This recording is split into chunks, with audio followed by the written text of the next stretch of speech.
All right, good afternoon, everyone. I'd like to call to order the Sacramento Transportation Authority meeting. Today is August the 11th, 2022. Would the clerk please take the roll? Yes. Desmond? Frost? Here. Yetta? Here. Harris? Rodriguez? Here. Kennedy? Miller? Here. Natoli? Sandu? Here. Chenier? Serna? Singh Allen? Here. Spees? Present. Terry? Here. Valenzuela? Vang? And you have a quorum. All right, thank you. Next up, we have the Pledge of Allegiance. If I can get Mr. Busey to lead us.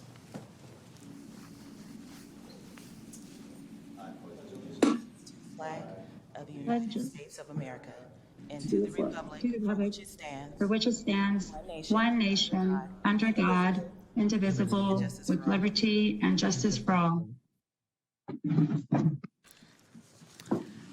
All right, thank you for that. I'd like to ask the clerk to read the announcements and instructions for public comment and how to view the meeting.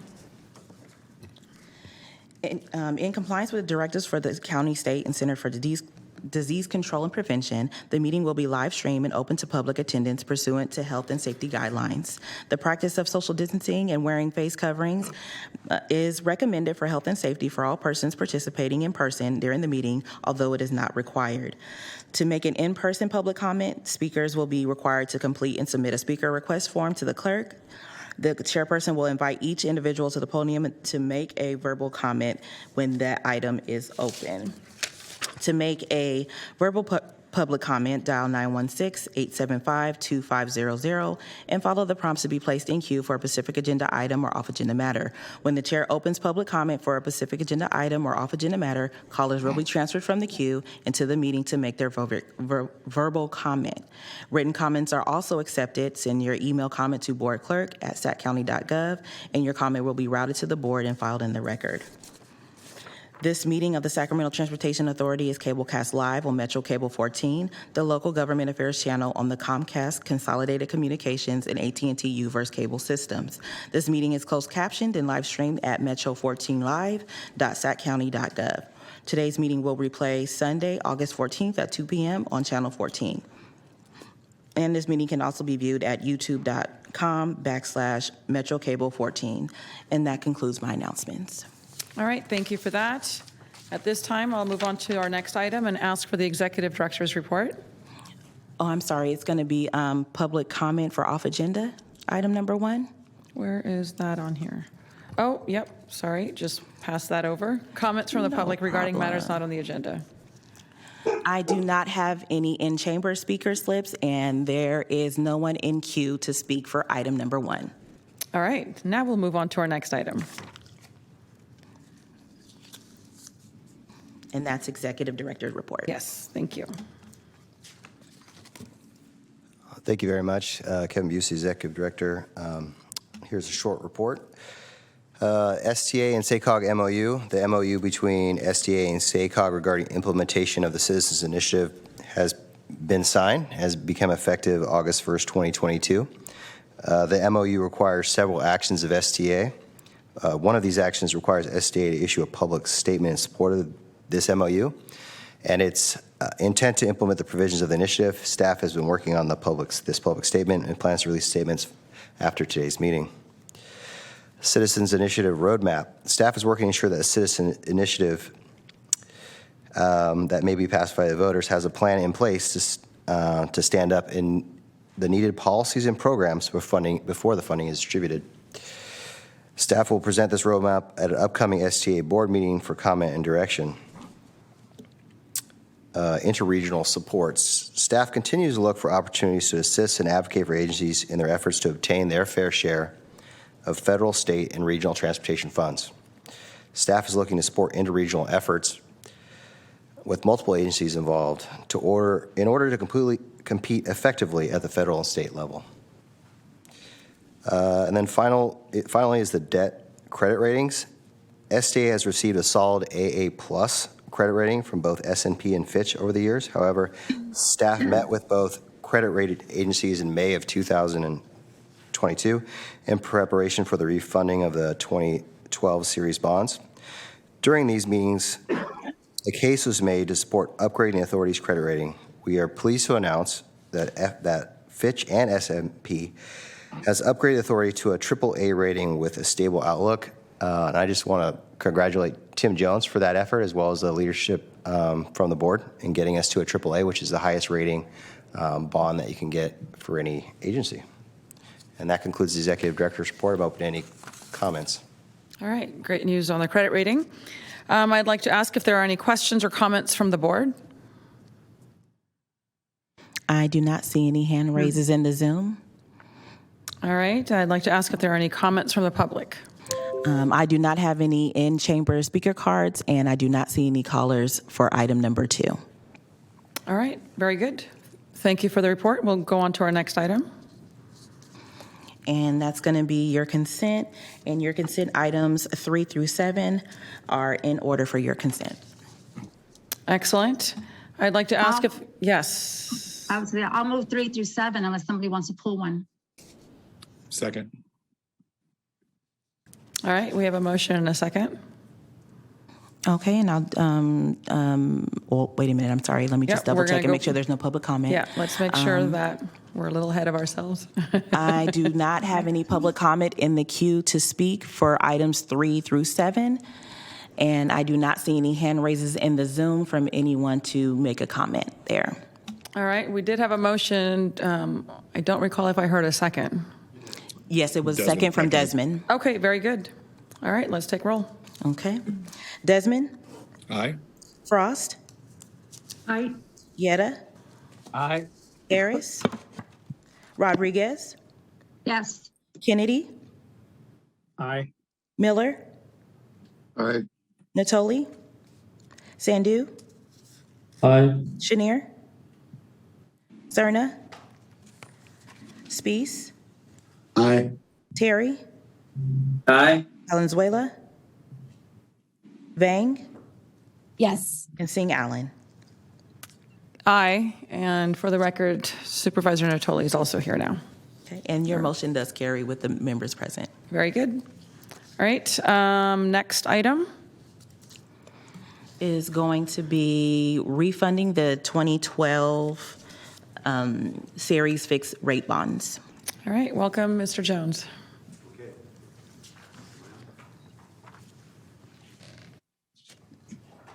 Yes. All right. Thank you, members of the board. Good afternoon. Today, I'm pleased to bring to you the refunding of the 2012 series bonds, and I'd like to surmise that the timing is right for the authority to refund these bonds to generate about $2 million in interest savings to the remaining life of them, which mature in October 2027. In addition, the debt service reserve fund amounting to $5.6 million will be released. With those funds, roughly $400,000 will pay for the issuance costs, and the remaining amount of roughly $5.2 million will become available to fund planned capital projects throughout the region. Today marks the culmination of months of work by authority staff, legal counsel, and our financial advisory team. The effort began in March when the board was presented with a financial market update and proposed refunding. Since then, the team has been working through document preparation, monitoring market conditions, and strategizing the transaction's timing. Even though the feds have increased interest rates and the market has been somewhat atypical in its response to those increases, the market conditions today are as good or better than they were in May-June timeframe before the most recent federal interest rate increase. With us today is Peter Schellenberger, Managing Director with PFM Financial Advisors. He will walk us through a short presentation that summarizes the transaction legally and financially. Joining us virtually today is bond counsel from ORIC, Mei-Ling Leong, and disclosure counsel from Nossaman, Barney Allison. In addition, we have Julie Berger and Shinton Dolakia from Wells Fargo, our underwriter. After Peter's presentation, we will be happy to respond to any questions you may have. I'll now turn it over to Peter Schellenberger. Thank you. Thank you, Tim. Good morning and good afternoon Madam Chair and members of the board. It's good to be back in person and to see some folks and see others virtually. I'm going to take us through a brief presentation of the refunding and just talk about the market conditions and then the transaction itself before you're asked to review and approve the documents. With the market, it's been a year.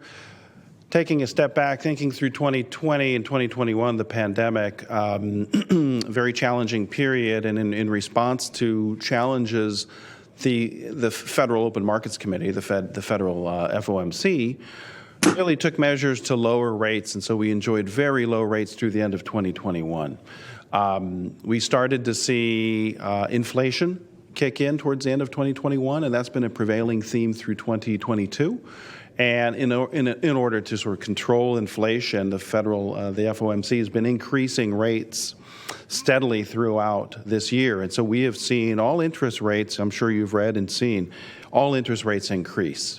And so here we look on page 4 of this presentation, the red curve is today's yield curve, looking at maturities, one-year maturity through a 30-year maturity. And what it tells us is, what does an investor in today's market receive for a one-year tax-exempt, highly rated AAA maturity, as well as a 30-year maturity? So an investor will receive about 1.6% for a one-year, a yield on a one-year maturity, 1.6%, going up to about 2.9% for 30 years. Very flat curve. That's one takeaway. You don't get a whole lot if you go out 30 years compared to a 1 year. Very flat curve. The blue bars tell us over the last 30 years what percentage of time have rates been lower. And we've seen the short-term rates have increased the greatest over the last 8 months through this year, and long-term rates less so. And so it's the takeaway being still a good time to access the market. Rates are still pretty good, pretty low from a historical perspective. Sure enough, we've seen rates increase, particularly on the short end. Here we look at the U.S. Treasury Curve, which is a taxable curve, compared to what the authority issues as a tax-exempt issuer, meaning the interest to investors is not subject to federal income tax, and so yields are lower on tax-exempt bonds. You can see with the U.S. Treasury Curve, short-term rates are up to just over 3.3%, and that is oddly enough higher than the 30-year yield. So we often refer to that as an inverted yield curve, where it bucks reason. If you're going to hold somebody's bond for a longer period of time, you expect to be compensated for that time. Oddly enough, in this environment, staying short, you're actually seeing a higher yield compared to those lower long-term yields. That's often an indicator of a predecessor to a recession. So folks often look at inverted yield curves with some concern. The blue curve is our tax-exempt curve that is not inverted. It's worth noting that for your transaction and the refunding of the 2012 bonds, it'll be a 5-year final maturity. And so really, we're going to be issuing at those rates about 1.59% out to 1.8% thereabouts. So we're staying very short for this refunding. This gives us a broader perspective looking back over the last 20 years and compares to where we are. If you look at just the 5-year, that second bullet point, the 5-year interest rate or yield for a AAA issuer, and congratulations to the authority for having been upgraded. After all, since 2004, 2009, you accessed the market and you were rated in the AA category. Over years of great stewardship and just strong regional economy, you're upgraded to AAA, as your executive director pointed out. So congratulations, you are now the highest possible rating for any issuer. And a 5-year yield for a AAA issuer like yourself is 1.82%. Historically, over the last 10 years, it's been a little lower than that. So we're starting to buck above the 10-year average. Supply and demand is really driving how these interest rates, and the amount of debt that's been issued by tax-exempt issuers this year is down about 13% on the year. So that's good. The supply is not overwhelming. For the demand side, investors had really, both in the stock market and in the bond market, had taken money out of their portfolios and held cash just with uncertainty.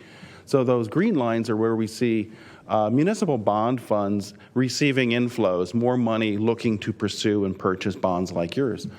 The red bars represent outflows, with people taking money out of the institutional bond funds, and so less cash going towards bonds like yourself. So we had some tough times throughout 2022. We've seen some of the investor base sort of reduced as they were waiting for interest rates to stabilize. We've seen some of that stability in the last, really the last 8 weeks. And you could see this over the last 3 weeks, not showing up on this graph. We've seen some of the green come back. We've seen folks come back to the bond market. So that's a good equalizing factor when it comes to accessing the market for you. And the final graph here for the market section is short-term rates. I'll just point out that the short-term rates, there's two that we look at. It's the SIFMA, Securities Index and Financial Markets Associations. It's a tax-exempt rate. And 1-month LIBOR, it's a taxable rate. They both were near zero. That's the takeaway during the pandemic and through the end of 21. And through the Fed, FOMC increasing rates, they're steadily increasing. And that is just worth noting as short-term rates are increasing here. And here is a forecast, not our forecast, but collected through Bloomberg and a survey of economists to get a sense of where they think interest rates are going through the fourth quarter of calendar year 2024. Currently, short-term rates are at about 2.5%. You could see it's expected that the Fed will increase short-term rates another 2, possibly 3 times this year. And by the end of the calendar year, we'll move from 2.5% potentially up to 3.5%. You look out a little longer, they're forecasting rates to come down. So oddly enough, I think economists are considering or forecasting increased short-term rates to combat inflation over the next six months. We may find ourselves in a recession thereafter, in which case economists would expect you to lower rates again. So I would expect volatility to be part of the theme for the next 2 years in the interest rate market. We'll focus on your portfolio. STA has delivered a lot of fabulous projects with a very modest amount of debt.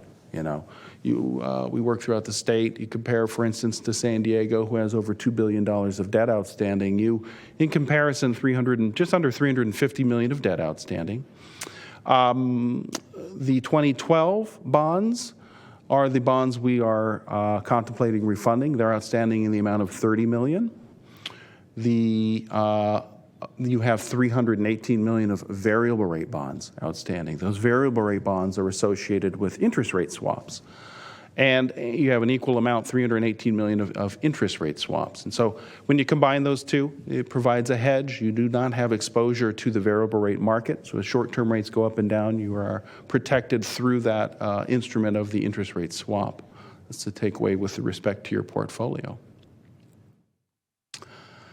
Here's the transaction proposed and under consideration today.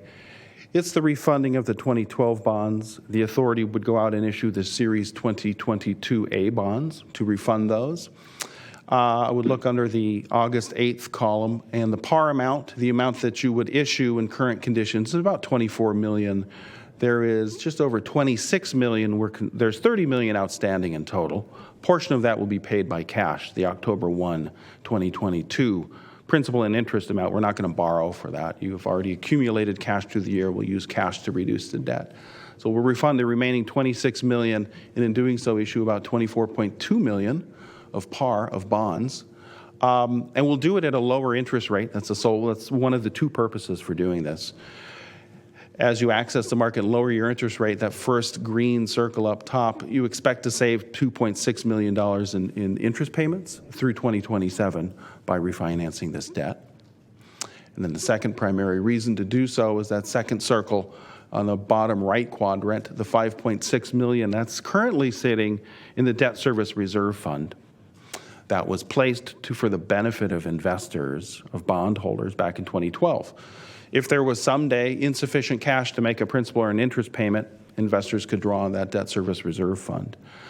Now, the market has really changed. That is no longer a requirement for such a highly rated issuer like the Transportation Authority. And so we will release that reserve fund. We've already told rating agencies we'll release that, and knowing that, they still upgraded you, so there's simply no penalty in releasing that. And that $5.6 million will become available for projects. So that's the benefit. You'll lower your interest cost by $2.6 million. That's the economic benefit. The $5.6 million you were going to get either way. You were going to get it in 2027 or 2022, and we'll just accelerate it so you have it available today. Your debt service coverage, an important factor in supporting your AAA ratings. Currently, for every dollar of debt service, for every dollar of principal and interest coming due in the near term through 2028, you receive $9.8 of sales tax. That's based on your fiscal year 2022 estimate of $171 million of sales tax receipts. So that's the coverage, just taking your sales tax receipts over debts over your principal and interest in a given year. That ratio is 9.8. As the variable rate bonds begin to amortize in 2029, without assuming any growth in sales tax revenues, you'll still be over 5 times. So for every dollar of debt service coming due, you have $5 of sales tax receipts from fiscal 22 to cover it. Extremely high coverage, and that's really what supports. That's really got us up to, together with the stewardship and the well-maintained program, critical factors, coverage was important to drive that AAA rating. So you're looking very good. Kudos to the Sacramento economy. It's really a transformed economy over the last 15 years. Next steps, following board consideration and approval, we will make the offering document available to investors. That is called the preliminary official statement. We'll post that next Monday, August 15th. Spend the next 10 days reaching out to investors to make sure that they are aware of the strength of the Sacramento Transportation Authority credit and the bonds coming. Bonds would be priced August 24th. At that point, the rates are locked in. So the concern with rates going up and down is here through October 24th. Then it's locked in. We will, after we lock it in, we will not close for about 4 weeks. We'll close on October 27th. The bonds themselves, the 2012 bonds, are callable on October 1st, 2022, and so that is the call date. So on September 27th is when your $5.6 million of the reserve fund will be released and available for projects. And that is, I appreciate your sitting through that, and that is all I have to share with you. I'll take any questions. All right, thank you for your presentation. At this time, I would like to see if there are any questions from my fellow directors. I am not seeing any hand raises in the queue. In Zoom, excuse me. All right, Director Natoli, are we good? All right, any questions from the public? I do not have any public comment in the queue, and I do not have any speaker cards here in chambers for item number 8. All right, seeing no other questions or comments, I entertain a motion here to authorize the series of 2012 bond refunding. Okay. Frost, move approval. Second, Terry. And just for the record, you do need a 2/3 vote Okay, to approve bond issuance. thank you. That's 11 votes. And I'm seeing a hand raised by Director Guetta. Yes, Director Gator. Oh, thank you, Madam Clerk. I was just going to second the motion, but since I have the floor, I'll thank staff for recognizing the kudos on the growing Sacramento economy over the last 15 years. I'm sure you meant the regional economy, but appreciate the comment. Yes, the answer was yes, regional economy. All right, we have a motion and a second. Yes, we do have a motion in a second, and there are no more hand raises in the Zoom. All right. And then roll call vote. Desmond? Aye. Frost? Aye. Guetta? Aye. Harris? Rodriguez? Aye. Kennedy? Aye. Miller? Aye.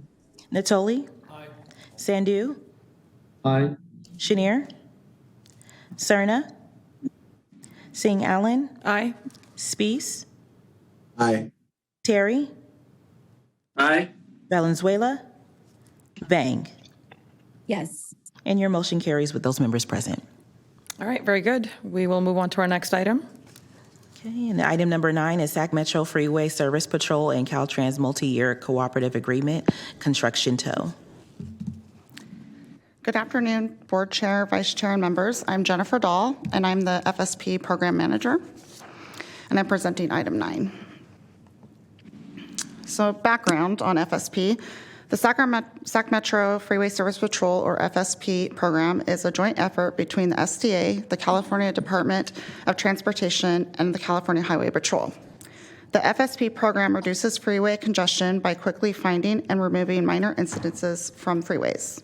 Minor incidences are responsible for more than half of all non-recurrent freeway congestion.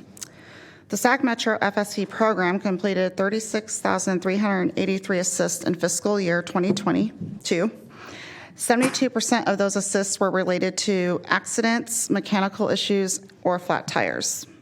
25 FSP trucks cover 820 lane miles within Sacramento and Yolo counties.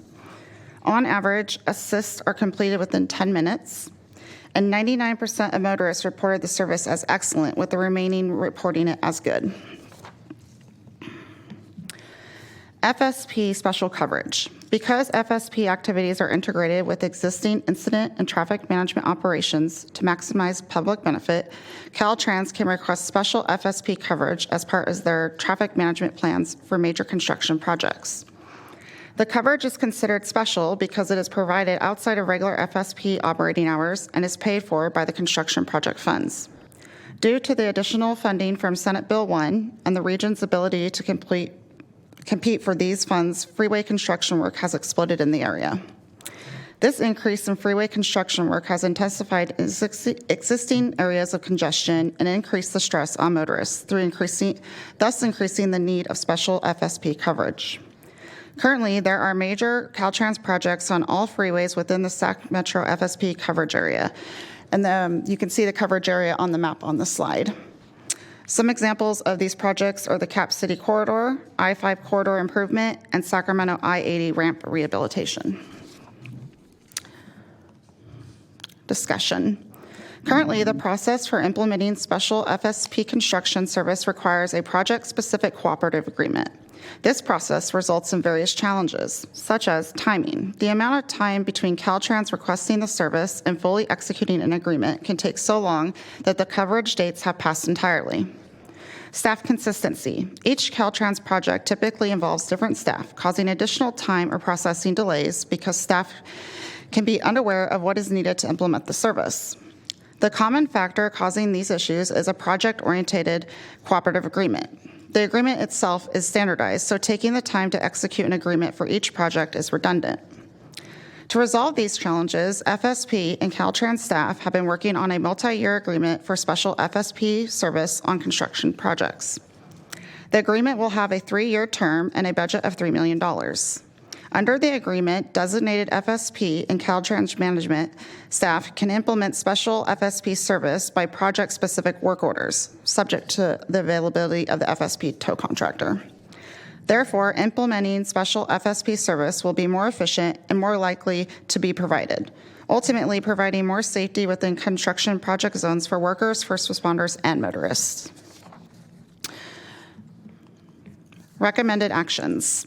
Approve the Caltrans Cooperative Agreement number 03A3357 for Freeway Service Patrol coverage on construction projects, including attachments, and approve resolution authorizing the executive director to sign the same agreement, which are included in the board packets. That concludes my presentation. I'll take any questions. Thank you, Jennifer. Chair Singh Allen had to step out, so I'll take over for a few moments. Any questions from the board? I am not seeing any hand raises in the Zoom, and I do not see Director Natoli queued up to speak in chambers. Okay, thank you, Darrell. And do we have any public comment on this item? I do not show any public comment in the queue, and I do not have any speaker slips here in chambers for item number 8. Okay. Well, Jennifer, thank you for the I'm sorry, presentation. item number 9. I'm sorry. Item number 9, yes. Thank you, Darrell. And Jennifer, thanks for the presentation. I worked very closely with FSP in my prior life with the CHP. If there's no further comments from board members, I'll entertain a motion. I'll move item number 9. Second, Spies. Okay, we have a first and a second. Madam Clerk, please call the roll. Yes. Desmond? Aye. Frost? Aye. Guerra? Aye. Harris? Rodriguez? Aye. Kennedy, Aye. Miller, Aye. Natoli, Sandu, Aye. Chenier, Cerna, Spees, Aye. Terry, Aye. Valenzuela, and Vang.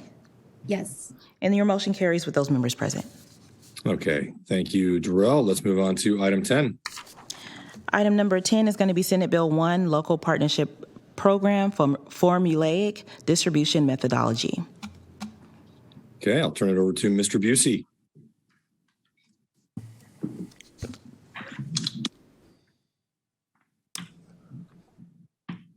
You have a Presentation. let's see. Let's see here. Can Metro Cable put up the PowerPoint for item number 10? There we go. Afternoon, Chair, Vice Chair, board members. Kevin Busey here, the Executive Director, here to present item 10, which is the SB1 Local Partnership Program Formula Funding. A little background about the Local Partnership Program. It was created with Senate Bill 1 in 2017. It rewards agencies for voter-approved taxes or fees. The program has $200 million annually, and there is a competitive and formulaic component of it. I will be talking about the formulaic component with this presentation. We're currently on cycle 4 of the formula guidelines. Cycle 4 covers fiscal year 23-24 and 24-25. There is approximately $216 million statewide, with $6.18 million available in cycle 4. And there is $144,000 of unused incentive funding for cycle 3. That is a total of $6.326 million available for SDA to distribute. Historically, those funds have been used by the cities, the county, and SACRT for state of good repair projects. Since this is our 4th cycle, I wanted to do a background on how SDA has distributed in the prior 3 cycles. What we have done in the past is we've done a SACRT has got an off-the-top percentage. As you can see on the right, that's the history of what the percentage has been. It has varied between cycles, but the average is approximately 22.27%. And then the remaining funding goes to the county and cities based on the Measure A formula, which is 75% population, 25% lane miles.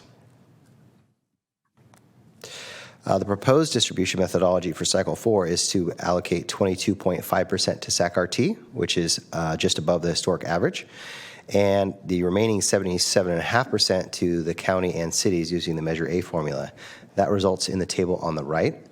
I mentioned this in the staff report, but I also want to mention here, there was a variety of meetings that we had with the professional advisory group to come to this allocation approach, and this is the allocation methodology that the PAG recommended as well. So the schedule for this. Assuming that the SDA approves the allocation methodology, SDA will do a call for applications in August. Then the draft applications are due to SDA on September 30th, and then SDA has to submit those applications November 14th. CTC would adopt that program in early January 23, but most of the funds, those cycle 4 funds I talked about, will not be available until July of 23. So the recommended action is to approve the SB1 Local Partnership Program Formulaic Distribution Methodology. I'm open to any questions that the board may have. Thank you, Kevin.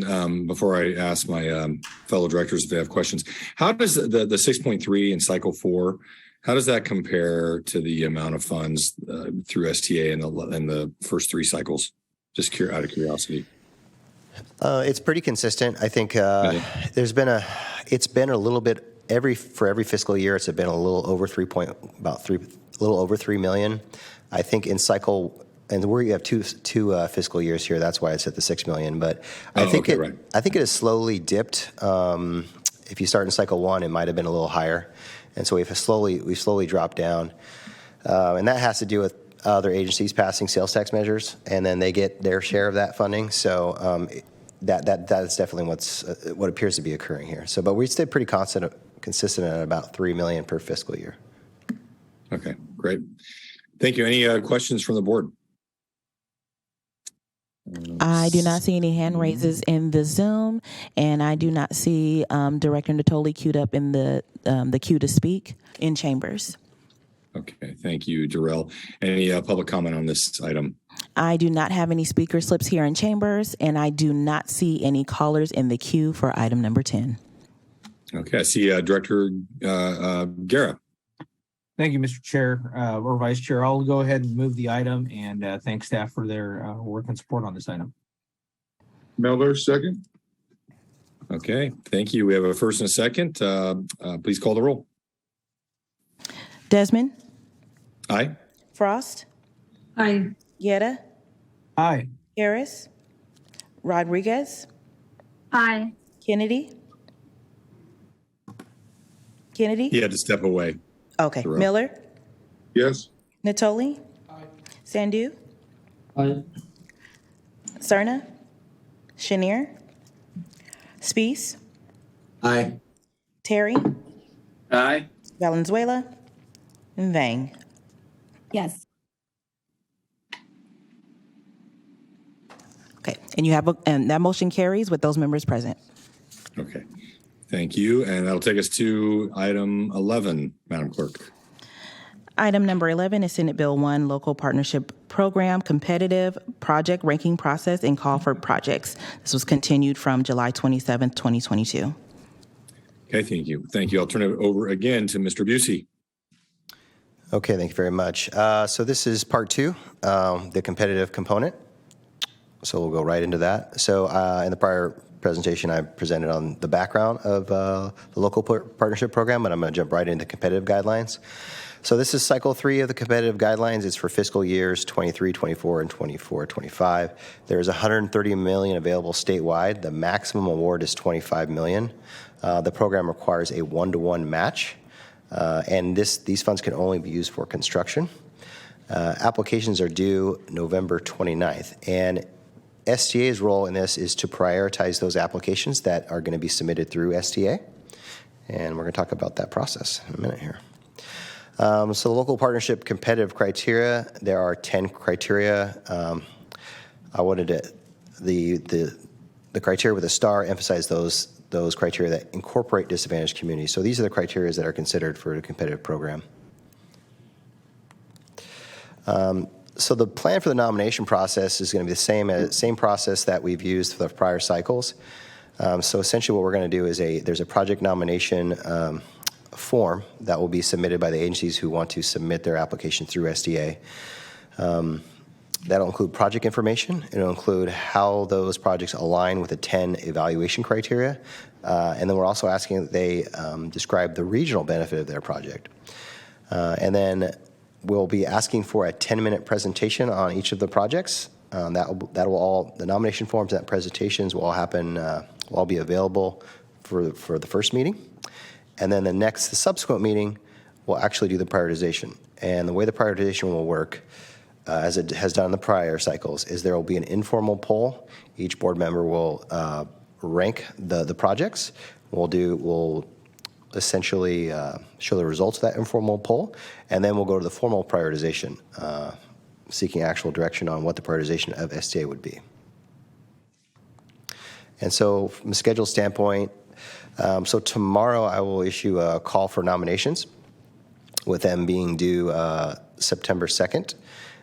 Presentations will be due to SDA September 6th, and then those planned presentations to the SDA board would be September 15th. That would be that first meeting I talked about. And then the actual prioritization wouldn't occur till October 13th.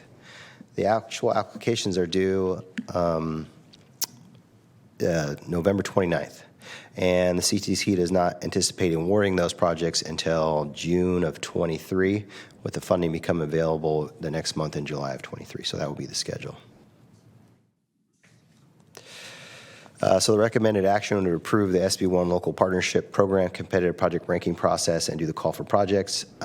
Before I end this presentation, I also ran this process through our professional advisory group, and they're in support of the process that is proposed. I'm open to any questions the board may have. All right, Vice Chair, I am back. Thank you for presiding. At this time, I would like to ask if there are any questions from the board. I am not seeing any hand raises in the Zoom. And, oh wait, I do see one hand raised from Director Frost. Kevin, I'm wondering, who is the professional advisory group? And can we assume that seems like that's coming up really fast. So can we assume that you've been also talking with staff in all the jurisdictions around this as well? Yes. After we had planned to take this to our last meeting, so after the last meeting, I emailed the entire PAG, the Professional Advisory Group, so they are aware of what was required, and I provided a draft of the nomination form in case anyone wanted to work on it. The Professional Advisory Group is primarily made up of the public works directors or directors or their staff at the various counties and cities, as well as some finance staff. And it does include Sacramento Regional Transit, Paratransit, Sacramento Air Quality Management District, essentially any agency that receives Measure A funds currently. And it's usually at the director or deputy director level or their delegate. Great, thank you. Any other questions from directors? I do not see any additional hand raises in the Zoom, and I do not see Director Natoli in queue to speak. All right, any questions from the public? I do not have any public comment showing in the queue, and I do not have any speaker slips here in chambers for item number 11. Any comments from the directors? All right, I'll look for a motion. I'll move item 11. Second. All right, we do have a motion and a second. All right, Desmond? Aye. Frost? Aye. Guerra? Aye. Harris? Rodriguez? Aye. Kennedy? Miller? Aye. Natoli? Sandhu? Aye. Chenier? Cerna? Singh Allen? Aye. Spees? Aye. Terry? Aye. Valenzuela? And Bang. Yes. And your motion carries with those members present. All right, very good. We will go on to our next item. Okay, item number 12 is revised submission of the Citizens Initiative Transportation Sales Tax Measure to Electorate with updated ballot questions.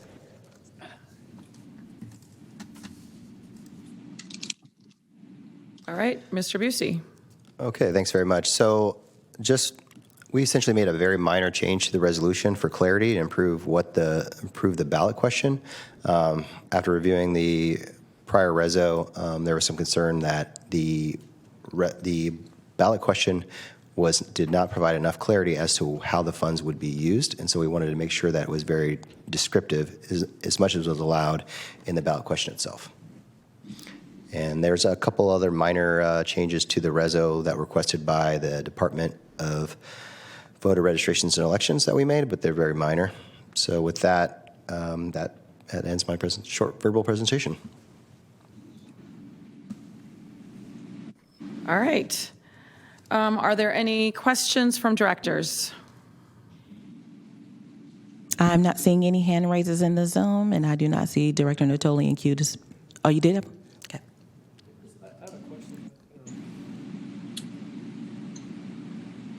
I had one question. I have a question for council. We have other jurisdictions that have placed ballot measures on. I take them over the cap. Madam Chair? Can't hear. Yeah.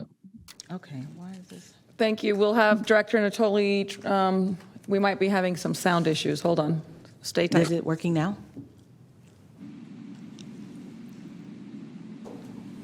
We're addressing the audio. Just stay tuned.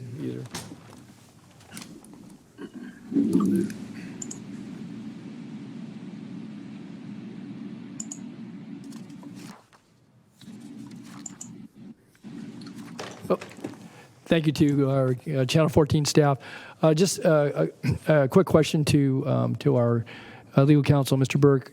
We have other measures that will appear on the November ballot that, depending upon the jurisdiction, may take them over the cap that's provided for by the state as it relates to sales tax.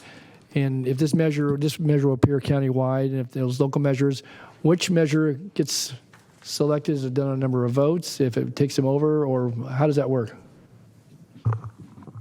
You mean which measure would have Yeah. priority Yeah. if it goes over the cap? Right. I don't know the answer to that. Okay. My recollection from, I think, a few years ago when the last time we tried to pass a measure, or STA tried to pass a measure, there wasn't a clear answer to that. And that's going to be decided by the State Department of Tax Okay. So Administration. the state determines that then. Right. So obviously, I mean, I guess we cross that bridge when we get to it. Yeah. If all these measures pass in whichever jurisdiction is coming up against that threshold. But I can certainly go and dig back into that again and try and get a sense of how that would be handled. Okay. It's not necessarily even, Bill, I guess the question will happen after the election. It may be a moot point or not, but Right. I wouldn't expect you doing digging. I just thought you might know off. And if there was previous information, if you could just forward it, I don't think you need to do anything that would require additional effort. If we get there, then obviously you'll be involved, I guess, in that conversation. So. Yeah, I do think I have some research from about 3 or 4 years ago on that point. So I'll go see if I can dig it up. Okay, great. Thanks. Thanks, Madam Chair. Thank you. I see Director Terry's hand raised. Yeah, and I don't want to get too far in the weeds on this. I just want to understand, because I've been asked this. I think I may have even had a couple of conversations about it. But this is a citizen-led initiative. Can somebody tell me how and why STA gets to vote on something that isn't a government-led tax initiative? Because to keep this at 50+1, it can't have been put on the ballot by a government. So how and why am I voting on this? As briefly as you can, just so that when my constituents or somebody else asks me why I voted on this at STA, yet this is still a citizen-led initiative, what is my answer to them? STA is voting on this because the citizens group drafted the initiative as an STA ordinance. It's a district ordinance under the elections code. That means that STA is in charge of the initiative once it's been accepted by county elections. So it's STA's responsibility to put that ordinance on the ballot and submit it to the voters. And that's what you're doing right now. And precisely what you're doing right now, which is different from 2 weeks ago, is modifying the ballot question just a little bit to be a bit more descriptive about what's in the initiative. Okay. And there's precedent to say that we're allowed to do that without that triggering a government initiative. It's the law. It's more than precedent. Yes, it's in the code. Okay, great. Thank you. Thank you for that question, Director Terry. Any other questions? I'm not seeing any other hand raises in the Zoom, and I do not see Director Natoli queued up to speak for item number 12. All right, thank you. Any public comments? I do not have any speaker slips here in chambers, and I'm not seeing anyone in the queue to speak for item number 11. All right, any additional comments from directors? Not seeing any hand raised. I will. Madam Chair, I'll move the item. Harry? Second, Madam Chair. All right, thank you. We have a motion and a second. Desmond? Aye. Frost? Aye. Yetta? Aye. Harris? Rodriguez? Aye. Kennedy? Miller? Yes. Natoli? Aye. Sandhu? Aye. Chenier? Cerna? Singh Allen? Aye. Spees? Aye. Terry? Aye. Valenzuela? And Vang. Yes. And your motion carries with those members present. All right, very good. Next item. Is going to be item number 13 is comments from authority members. All right, are there any additional comments from directors? Authority members? All right, not seeing anybody's hand raised. Yeah, I'm not seeing any hand raises here in the Zoom, and there is no public comment in the queue to speak or in chambers. Very good, then I'll go ahead and adjourn this meeting at 2:20. Thank you. Thank you.